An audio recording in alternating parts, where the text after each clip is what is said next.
Hi friends, welcome to என் சமையல் உலகம். இன்றைக்கி நம்ம சேனலில் ஹாப்பி பிளானட் லிக்விடை வச்சு பாத்ரூம் டேப் தாங்க க்ளீன் பண்ண போகிறேன். நான் வீட்டில் நிறைய பொருள் ஹாப்பி பிளானட் லிக்விட் வச்சு க்ளீன் பண்ணேங்க. ஆனால் அதில் டைல்ஸ் எல்லாம் விட பிளாஸ்டிக் பொருளும் டேபும் சூப்பராக பளிச்சுன்னு சுத்தமாகுதுங்க. எப்பவும் போல தாங்க டேப்பில் அந்த லிக்விடை லைட்டாக ஸ்ப்ரே பண்ணி விட்டுக்குங்க. ஃபஸ்ட் டைம் கொஞ்சம் லைட்டாக ஸ்ப்ரே பண்ணிக்கோங்க. என்னோடய டேப்பில் பார்த்திங்கன்னா நிறைய அந்த பைப்பில் உப்பு கரை இருக்குங்க. சோப்பு தண்ணியும் பட்டு நிறையவே கரை பிடிச்சி அப்படி கலரே மாறி இருக்குது. நான் ஃபஸ்ட்டு இந்த மாதிரி ஸ்ப்ரே பண்ணி விட்டுட்டு ரஃப்பாக தேய்ச்சி விடுறேன். ரொம்ப அழுத்தி தேய்க்கலை, லைட்டாக ஒரு தடவை நல்லா தேய்ச்சி விடுறேன்.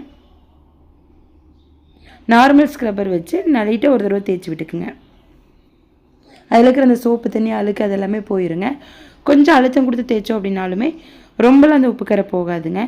எனக்கு போகலை. என்னோடய பைப்பில் நிறையாவே உப்பு கரை படிஞ்சு இருந்துச்சு.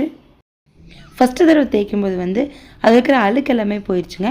ஆனால் உப்பு கரைலாம் வெள்ளை வெள்ளை அங்கங்கே தெரிஞ்சுது. செகண்ட் டைம் ஸ்ப்ரே பண்ணி தேய்க்கும் போது அப்படி பளிச்சுன்னு சுத்தமாகிடுச்சுங்க. இப்போ ஃபஸ்ட் டைம் ஃபுல்லாக தேய்ச்சி முடிச்சு ஒரு தடவை கழுவிட்டேன். இப்போ உங்களுக்கு பார்த்தா தெரியும், அங்கங்கே வெள்ளை வெள்ளையாக அந்த உப்பு கரை இருக்கிறது தெரியுதுங்க. ஓரளவுக்கு தான் க்ளீனாக இருக்குது. ஃபஸ்ட்டு ஒரு தடவை நல்லா க்ளீன் பண்ணி விட்டுட்டு தண்ணியில் கழுவுனதுக்கப்புறமா மறுபடியும் ஒரு தடவை ஸ்ப்ரே பண்ணிக்கிறேன். கொஞ்சம் அங்கங்கே வெள்ளை வெள்ளையாக உப்பு கரை இருக்குங்க. திரும்ப ஒரு தடவை ஸ்ப்ரே பண்ணி விட்டுட்டு கொஞ்சம் அழுத்தி தேய்ச்சோம் அப்படின்னா அந்த வெள்ளை வெள்ளையாக இருக்கிற கொஞ்சம் இருக்கிற உப்பு கரையும் ஈஸியாக போயிடும். ஒரே தடவையில் நீங்கள் தேய்ச்சிட்டே இருந்தாலுமே எங்கே கரை போகாமல் இருக்கிறது தெரியாதுங்க. ஒரு தடவை இந்த மாதிரி கழுவிட்டு அதுக்கப்புறம் தேய்ச்சிருங்க. மறுபடியும் ஸ்ப்ரே பண்ணி விட்டு எங்கெங்கெல்லாம் வெள்ளையாக இருக்கோ அந்த இதெல்லாம் திரும்ப ஒரு தடவை தேய்ச்சி விடுறேன். ஃபஸ்ட்டு உங்களுக்கு இப்போ பார்த்தாலே டிஃப்ரெண்ட் தெரியுங்க.